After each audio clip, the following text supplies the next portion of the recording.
அழகிய வீடு என்ற தலைப்பின் கீழ் இன்ஷா அல்லாஹ் அமையும்.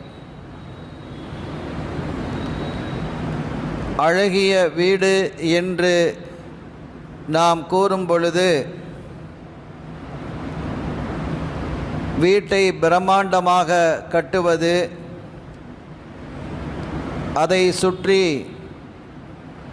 நல்ல சோலைகளாக மரங்களை எழுப்புவது, நல்ல அழகான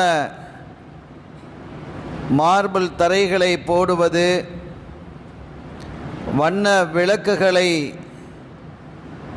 ஆங்காங்கே கொழுகி வைப்பது என்பது போன்ற நம்முடைய கண்ணுக்கு காட்சி தரக்கூடிய அழகிய வீடு என்ற கருத்து அல்ல.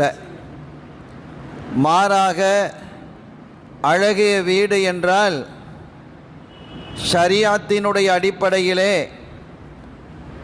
வீட்டினுடைய எல்லா அங்கங்களும் அங்கத்தினரும் அமைந்திருக்கக்கூடிய அந்த நிலையை தான் இங்கே அழகிய வீடு என்று நான் குறிப்பிடுகிறேன்.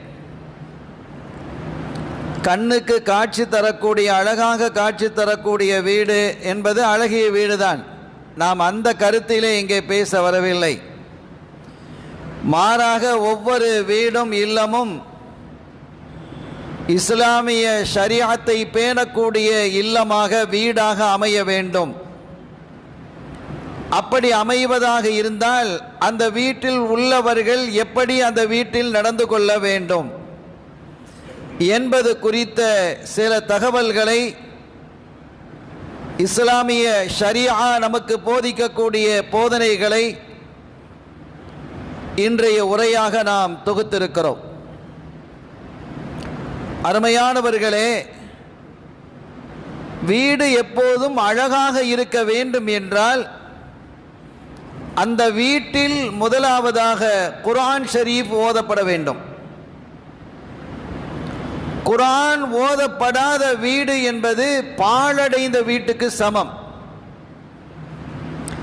எனவே எந்த வீட்டில் குர்ஆன் ஓதப்படவில்லையோ அது அழகிய வீடு அல்ல.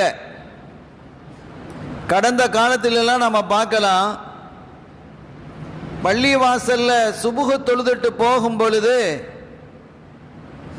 அந்த வீடுகளில் ஒவ்வொரு வீடுகளிலும் விளக்குகள் எரிந்து கொண்டிருக்கும். குர்ஆன் ஓதுவதனுடைய சப்தம் கேட்டுக்கொண்டிருக்கும். நாங்கள் சின்ன வயசுலலாம் அதை பார்த்துருக்கிறோம். ஆனால் இன்றைக்கு அந்த நிலை முற்றிலுமாக மாறிவிட்டது. எங்கோ ஓரிரு இடங்களிலே அப்படி குர்ஆன் ஓதக்கூடிய சப்தம் கேட்கிறது, அப்படி ஓதப்படுகிறது. பெரும்பாலான வீடுகள் தூக்கத்திலேயே ஆழ்ந்து போய் இருக்கிறது.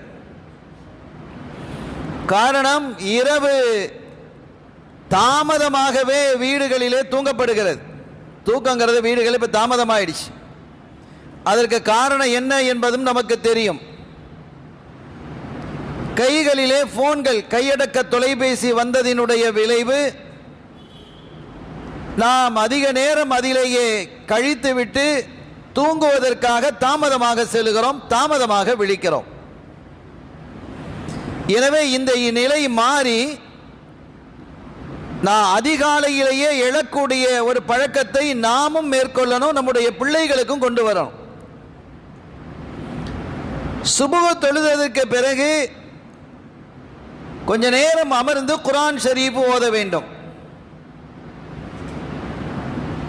கொஞ்சம் தாமதமாக படுத்ததுனால, அது வெளியூர் போயிட்டு வந்ததுனால, உடல் அசத்தியாக இருக்கிறதுனால பின்னால் படுத்து தூங்கலாமான்னா, தூங்குறதை பற்றி ஒரு பெரிய தப்புன்னு நம்ம சொல்ல வரல. ஆனால் அதை எப்போ செய்யணும் அந்த தூக்கத்தை? என்ன, சூரியன் உதயமாகி கொஞ்சம் நேரம் கழித்து ஒரு 20 நிமிஷம் வச்சுக்கோங்க. அதுக்கு பிறகு என்ன செஞ்சுக்கலாம், கொஞ்சம் நித்திரை கொள்ளலாம்.